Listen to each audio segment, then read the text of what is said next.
ஒரு நடிகராக, இயக்குனராக, தயாரிப்பாளராக நாட்டின் கலைத்துறையில் தடம் பதித்த மூத்த கலைஞரான விஜயசிங்கம் நேற்று தனது 79வது அகவையில் காலமானார். இவ்வேளையில் மலேசிய கலைத்துறையின் வளர்ச்சிக்கு அளவற்ற பங்களிப்பை வழங்கிய விஜயசிங்கத்தின் மறைவுக்கு நடிகர்கள் பலர் தங்களின் அஞ்சலியை தெரிவித்துக் கொண்டனர். இந்த நாட்டில் கலை உலகத்தில் ஆலமரம் மாதிரி இருந்த திரு விஜயசிங்கம் இன்றைக்கு காலமாயிட்டாரு. ஏறக்குறைய ஒரு 60 ஆண்டுகள் இந்த கலைத்துறையில அவர் வாழ்ந்திருக்காரு, பலரை வளர்த்து விட்டிருக்காரு. ஆரம்ப காலத்தில் நடிகராக மட்டும் இருந்த அவர் காலப்போக்கில் தயாரிப்பாளராகி, இயக்குனராகி பலருக்கு வாய்ப்பு கொடுத்திருக்கிறாரு. எனக்கும் அவருக்குமான தொடர்பு ஏறக்குறைய 60 ஆண்டுகள். நாங்கெல்லாம் மேடை நாடகத்திலிருந்து வந்தவங்க. நான் நடிச்சுட்டு இருந்த காலகட்டத்தில் அவரும் நடிச்சுட்டு இருந்தாரு, ஆனால் வேற வேற மன்றங்கள்ல. அவருடைய மன்றத்தின் சார்பாக 2 நாடகங்களை வேற அவர் எழுதி அவரே நடிச்சு இயக்கி இருக்காரு. முதல்ல ஒரு நாடகத்தில் இரட்டையர்களை, 2 உருவங்களை ஒரே நேரத்தில் அறிமுகப்படுத்தினது அவர்தான். மேடை நாடகத்தில் அவர் தான் அறிமுகப்படுத்தினார். அந்த அளவுக்கு திறமை வாய்ந்த ஒரு கலைஞர், நல்ல நண்பர். ஆக இந்த மாதிரி பலரை அறிமுகப்படுத்தியிருக்காரு. அப்படிப்பட்ட ஒரு நல்ல நடிகர், இயக்குனர், நண்பர், அவரை இன்னைக்கு நாம இழந்துட்டோம். நான் இழந்துட்டேன். அதில் எனக்கு ரொம்ப வேதனையா இருக்கு. இந்த நேரத்தில் அவருடைய குடும்பத்துக்கு என்னுடைய ஆழ்ந்த அனுதாபங்களை தெரிவிக்கிறத தவிர வேற நம்மளால இப்போ எதுவும் செய்ய முடியாது.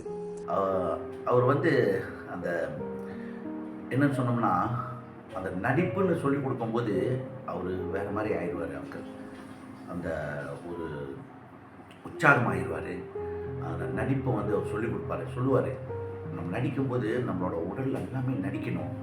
அதாவது அப்படியே இந்த ஒரு அங்கங்கள்லாம் துடிக்கணும், நடிக்கணும் அப்படின்னு சொல்லி அந்த எக்ஸ்ப்ரெஷன், ஃபேஸ் எக்ஸ்ப்ரெஷன் கொடுக்க சொல்லும்போது அவர் சொல்லுவார், இந்த மீசை நடிக்கணும், இந்த கண்ணு நடிக்கணும், முகம் பாவனை எல்லாமே நடிக்கணும் அப்படின்னு சொல்லி கற்றுக் கொடுத்த ஒரு அருமையான ஒரு இயக்குனர். மலேசிய கலைத்துறை வானிலே கடந்த அரை நூற்றாண்டுக்கும் மேலாக சிறகடித்து பறந்த ஒரு பறவை தனது இயக்கத்தை நேற்றோடு நிறுத்தி கொண்டது. இயக்குனர் ஐயா விஜயசிங்கம் அவர்களுடைய இழப்பு பிரிவு நமது கலைத்துறைக்கு, குறிப்பாக மேடை நாடகத்துறைக்கு பெரிய இழப்பு என்று நான் கூறுவேன். 1970களின் இறுதியிலே அவரது அதை இணைந்த கரங்கள், ராதிகேற்ற கண்ணனோ போன்ற நாடகங்கள் எல்லாம் மிகவும் பிரசித்தி பெற்ற நாடகங்களாக இருந்தன மேடை நாடகத்தில் அந்த காலகட்டத்திலே. அதன் பிறகு அவரை நான் என்று சந்தித்தேனோ 1980களின் கடைசியில் அவரை நான் சந்தித்த நாள் தொற்று இன்று வரை நிறைய அவரது தொலைக்காட்சி நாடகங்கள், தொடர்கள், தொலைக்காட்சி படங்கள் இவற்றிலே நடித்திருக்கின்றேன். அதே மாதிரி நிறைய புதிய கலைஞர்களுக்கு அவர் வாய்ப்பளித்திருக்கின்றார், வளர்த்திருக்கின்றார். அந்த வகையிலே நிறைய கலைஞர்களை கண்டெடுத்து அவர்களுக்கு தொலைக்காட்சியிலே ஒரு வெளிச்சம் கொடுத்த ஒரு முக்கியமான இயக்குநர்களில் அவர் என்றென்றும் போற்றப்படுவார். அந்த வகையிலே அவரோடு நான் பயணித்த காலங்கள், அவருடைய நிகழ்ச்சிகளிலே நான் பங்கெடுத்த காலங்கள், அவரோடு பயணிக்கும் பொழுது நான் பெற்றுக்கொண்ட பயிற்சிகள், வசனங்களை எப்படி மரணம் செய்வது, அதை கேமராவின் முன்னால் சொல்லும் பொழுது எப்படி அதை டெலிவரி செய்வது, அதன் பிறகு பின்னணியிலே ஒரு கலைஞராக, நடிகனாக மட்டும் இல்லாமல் எப்படியெல்லாம் ஒரு தயாரிப்பு துறையிலே, இயக்கத்திலே மற்ற கூறுகளையும் கவனித்துக் கொள்வது என்பதெல்லாம் அவரிடமிருந்து நான் நிறைய கற்றுக்கொண்டிருக்கின்றேன்.